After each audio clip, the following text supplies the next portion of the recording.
آپ نے نام سنا ہوگا محمود غزنوی اور ایاز کا، ان کا باہم محبت کا رشتہ بہت گہرا تھا۔ ایاز ٹوٹ کے چاہتا تھا بادشاہ کو، اب دیگر مصاحبین حسد کرتے تھے، بغض رکھتے تھے، وہ کہتے تھے یہ کوئی کیا اس میں کرشمہ اور کمال ہے کہ بادشاہ اس کو اتنا ہی چاہتا ہے۔ تو بادشاہ جب ان وزراء کا، مشیروں کا حسد حد سے بڑا ہوا دیکھا تو ایک دن سب کو اپنے دربار میں حاضر کیا۔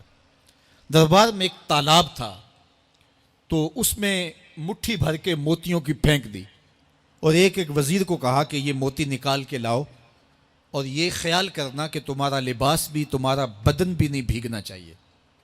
تو سب نے کہا کہ یہ عجیب بات ہے کہ حوض کی تہہ سے موتی نکال کے لائیں اور لباس بھی نہ بھیگے اور بدن بھی نہ بھیگے، یہ تو لازمی ہوگا۔ پھر دوسرے وزیر کو کہتا کہ یہ موتی نکال کے لاؤ، تمہارا لباس بھی نہیں بھیگنا چاہیے، تمہارا بدن بھی نہیں بھیگنا چاہیے۔ تو وہ آگے سے حجت کرتا یہ کیسے ہو سکتا ہے کہ بدن بھی اور لباس بھی نہ بھیگے اور موتی بھی نکال لاؤں؟ تیسرے کو، چوتھے کو، پانچویں کو، ہر ایک آگے سے حجت کرے، یہ کیسے ہو سکتا ہے؟ پھر ایاز آ گیا، تو بادشاہ نے ایاز کو کہا کہ یہ موتی نکال کے لانے ہیں اور تمہارا لباس بھی اور تمہارا بدن بھی نہیں بھیگنا چاہیے۔ ایاز نے فوراً چھلانگ لگائی اور موتی نکالے۔ جب باہر نکلا تو بدن اور لباس پانی سے نچڑ رہا تھا، تو ایسے موتی بادشاہ کو پیش کیے اور بدن کپ کپا رہا تھا۔ تو بادشاہ بڑے غصے سے کہا کہ ایاز، تمہارا بدن بھیگ گیا، تمہارے کپڑے بھی بھیگ گئے، میں نے کہا تھا لباس بھی نہیں بھیگنا چاہیے، کپڑے بھی نہیں بھیگنے چاہیے۔ تو ایاز بڑی لجاجت سے عرض کرنے لگا، بادشاہ سلامت، آپ کے دو حکم تھے، ایک یہ کہ موتی نکال کے لانے ہیں، دوسرا حکم یہ تھا کہ لباس اور کپڑے بھیگنے نہیں چاہیے، تو ایک حکم میں نے پورا کر دیا ہے، دوسرے کی معافی چاہتا ہوں۔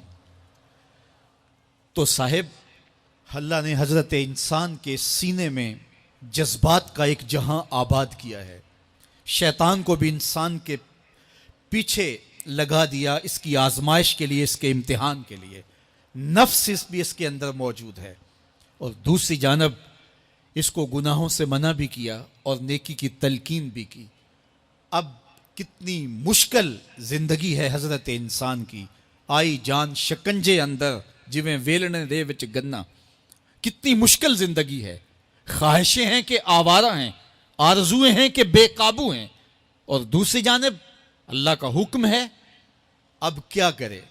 تو گناہ کرنے کے بعد پھر اللہ کے حضور توبہ کر لے، جو ممکن ہو وہ نیکی کرے، اور گناہ سے مقدور بچنے کی کوشش کرے، لیکن بشری تقاضوں کے تحت اگر اس سے گناہ کبھی سرزد ہو جائے تو اس پر اکڑے نہ اور اس پہ مصر نہ رہے، اس پہ اصرار نہ کرے، بلکہ فوراً اللہ کے حضور توبہ کرے۔ گناہ کرنے کے بعد بندہ جب توبہ کرتا ہے، التائب من الذنب کمن لا ذنب لہ، تو وہ ایسے ہوتا ہے جس طرح اس نے گناہ کیا ہوا ہی نہیں۔ بندہ 100 بار گناہ کر کے توبہ کرے، اللہ 100 بار معاف فرما دیتا۔ وہ کریم ہے، 70 ماؤں سے زیادہ پیار کرتا ہے۔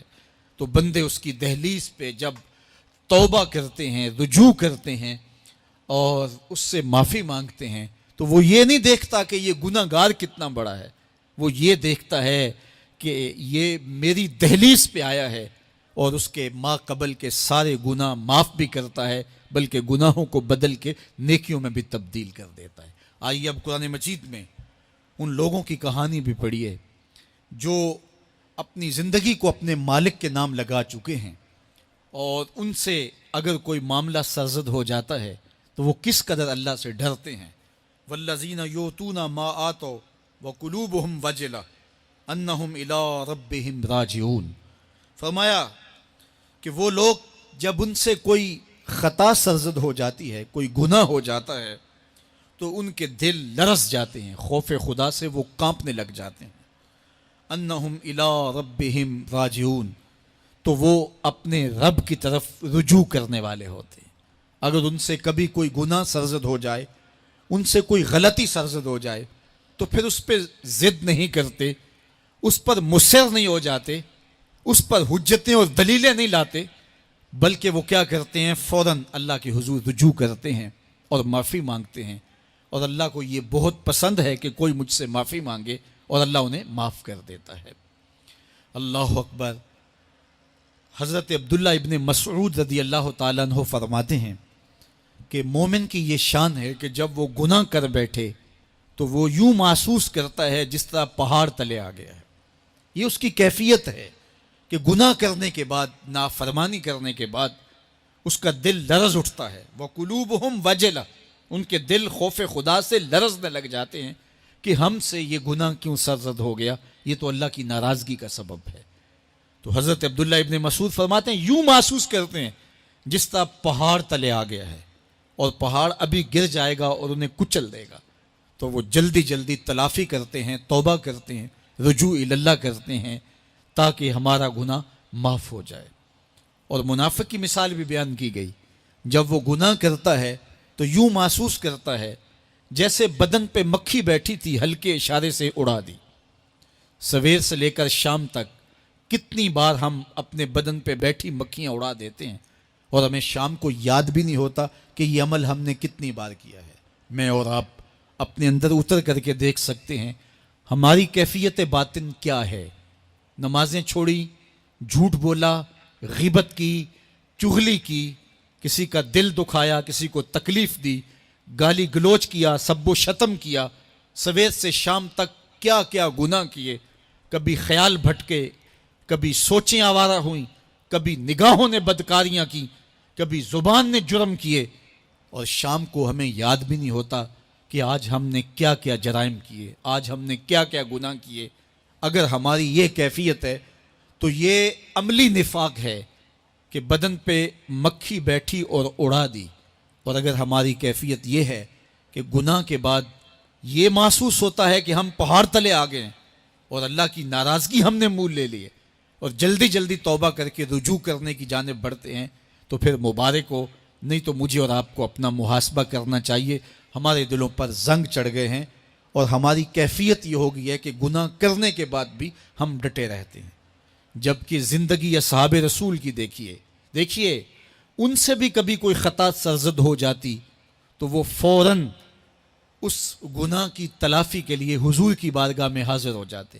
حضرت ابو لبابہ رضی اللہ تعالیٰ عنہ نے اپنے آپ کو مسجد نبوی کے ستون کے ساتھ بندھوا دیا اور کہا کہ جب تک میری معافی نہیں ہوگی تب تک اپنے آپ کو کھلواؤں گا نہیں.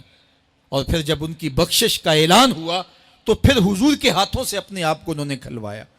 ایک خاتون حضور کی خدمت میں حاضر ہوئی اور عرض کی یا رسول اللہ صلی اللہ علیہ وسلم، مجھ سے بدکاری سرزد ہو گئی ہے اور میرے پیٹ میں بچہ ہے اور میں چاہتی ہوں کہ آخرت کی سزا کی بجائے دنیا کے اوپر اس کی سزا مجھے دے دی جائے تاکہ میں پاک ہو جاؤں اور صاف ہو جاؤں، کیونکہ آخرت کی سزائیں بہت سخت ہیں. اللہ کے محبوب علیہ السلام نے جبریل امین سے ایک دن پوچھا تھا مجھے جہنم کے عذابوں کا ذکر سناؤ. تو عرض کی یا رسول اللہ صلی اللہ علیہ وسلم، سب سے ہلکا عذاب، اخف العذاب، ہلکا ترین عذاب یہ ہے کہ جہنمی کے پاؤں میں آگ کے جوتے رکھے جائیں گے. باقی اس کے پورے بدن پہ آگ نہیں ہوگی، صرف آگ کے جوتے اس کو پہنائے جائیں گے. لیکن اس کی حدت، گرمی اور شدت اتنی ہوگی، یغلی منہما دماغہ، اس کی شدت سے اس کا دماغ پگھل کر ناک اور کانوں کے ذریعے سے باہر آنا شروع ہو جائے گا. یہ سب سے ہلکے عذاب کی کیفیت ہے. اور جو عذاب سخت ہیں الیاذ باللہ، اللہ تعالیٰ قرآن مجید میں فرماتا ہے ثم لا یموت فیہا ولا یحیا، اس بڑے عذاب کا ذکر کیا جو جہنمیوں کو دیا جائے گا. فرمایا اس عذاب کی کیفیت یہ ہوگی بندہ نہ جیے گا نہ مرے گا. جیے گا اس لیے نہیں کہ آگے اور پیچھے، دائیں اور بائیں آگ ہی آگ ہوگی، تو اس آگ میں جینا کو جینا تو نہیں ہوگا. اور مرے گا اس لیے نہیں کہ موت کو موت آ چکی ہوگی.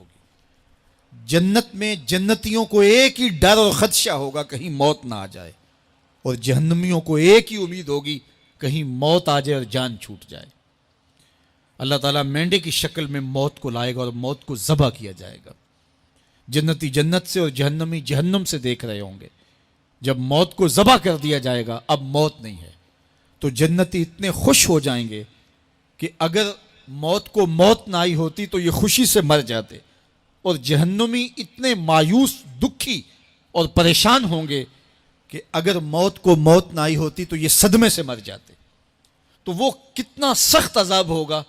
الیاذ باللہ کے ہلکے ترین عذاب کی کیفیت یہ ہے کہ پاؤں میں آگ کا جوتا اور دماغ پگھل کے ناک اور کانوں کے راستے سے باہر آ جائے. تو اس نے عرض کی یا رسول اللہ صلی اللہ علیہ وسلم میرے اوپر حد جاری کر دیجئے. اور اس نے کہا کہ میرے پیٹ میں جو ہے وہ بچہ ہے. اللہ کے محبوب علیہ السلام نے فرمایا جاؤ جب بچہ پیدا ہو تو پھر آنا. وہ چلی گئی.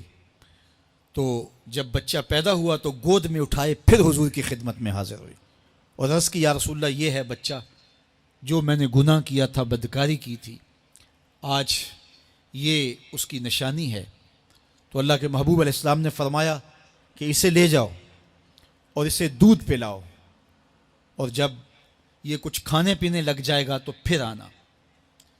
تو تھوڑی دیر کے بعد، کچھ دنوں کے بعد وہ دوبارہ حاضر ہوئی اور اس نے اس بچے کے ہاتھ میں روٹی کا ٹکڑا دیا ہوا تھا اور عرض کی یا رسول اللہ دیکھ لیجئے اب یہ روٹی کھانے لگ گیا ہے. اللہ اکبر. تو اللہ کے محبوب نے فرمایا انہیں لے جاؤ اور جا کے انہیں سنگسار کر دو. اس کی یہ حد بنتی تھی، اس کو سنگسار کیا اور اس نے خود یہ سزا اپنے لیے قبول کی. ماعز ابن مالک اسلمی عرض کی یا رسول اللہ طہرنی، مجھے پاک کر دیجئے. میرے حضور نے فرمایا جاؤ اللہ سے معافی مانگو. وہ گئے اور معافی مانگی، بے چینی اتنی تھی، پھر آ گئے اور عرض کی طہرنی یا رسول اللہ، حضور مجھے پاک کر دیجئے. فرمایا جاؤ اللہ سے معافی مانگو. وہ گئے، معافی مانگی، پھر پلٹ آئے. تیسری مرتبہ، چوتھی مرتبہ آقا کریم نے فرمایا فیما اطہرک، تمہیں کہا اللہ سے معافی مانگو، کریم ہے معاف کر دے گا، تم پھر پلٹ آتے ہو، تمہیں کس جرم سے پاک کروں؟ قال من الزنا، عرض کی مجھ سے بدکاری ہو گئی ہے اور میں چاہتا ہوں کہ دنیا پر فارغ ہو جاؤں. حضور نے فرمایا کہ اس کا توازن عقلی تو ٹھیک ہے. عرض کی حضور صحیح الحواس ہے. کہا کہ یہ نشے میں تو نہیں کہہ رہا. کسی نے اٹھ کے منہ سونگا. کہا حضور ایسی بات بھی نہیں ہے. فرمایا تم سوچ لو کیا کہہ رہے ہو. کہا حضور جو میں کہہ رہا ہوں وہ سچ کہہ رہا ہوں، مجھ سے گناہ سرزد ہو گیا اور میں چاہتا ہوں کہ دنیا پر ہی فارغ ہو جاؤں. اللہ کے محبوب علیہ السلام نے فرمایا کہ انہیں سنگسار کر دو. ماعز ابن مالک اسلمی کو سنگسار کر دیا گیا. جب ان کا جنازہ اٹھا تو حضور بھی جنازے کے جلوس میں تھے. کسی کی زبان سے نکلا لو ماعز نے گناہ کیا تھا. بس یہ بات سننے کی دیر تھی، اللہ کے محبوب کے چہرے پہ جلال آ گیا. فرمایا خبردار اگر کسی نے میرے ماعز پہ بات کی، میرے ماعز نے ایسی سچی توبہ کی ہے اگر روئے زمین کے تمام مسلمانوں میں بانٹ دی جائے لکفاہم، سب کی مغفرت ہو جائے. کہ انہوں نے اپنے آپ کو خود پیش کیا ہے. اب ماعز ابن مالک کا جنازہ اللہ کے رسول نے خود پڑھایا، بلکہ مسلم کتاب الحدود میں ہے کہ ان کے جنازے کے دوسرے دن یا تیسرے دن حضور ان کے ہاں تشریف لے گئے. اور جب آقا گئے وہم جلوسن، تو لوگ وہاں بیٹھے ہوئے تھے. تو میرے آقا نے فرمایا استغفروا لماعز، ماعز کے لیے بخشش اور مغفرت کی دعا کرو. تو یہ بات ذہن نشین کیجئے کہ یہ وہ لوگ تھے کہ جن سے کبھی کوئی گناہ سرزد ہو جاتا تو وہ جلد توبہ کرتے، اور اس کی بڑی سے بڑی حد اور سزا بھی ہوتی تو وہ بھی کاٹنے کے لیے تیار ہو جاتے. میں اور آپ دیکھیں کہ ہماری زندگی میں اگر گناہ ہیں اور ہمیں سچی توبہ کی توفیق بھی نصیب نہیں ہے تو پھر ہم سوچ لیں کہ ہم کہاں کھڑے ہیں. دیکھیے اللہ دلوں کے بھید جانتا ہے.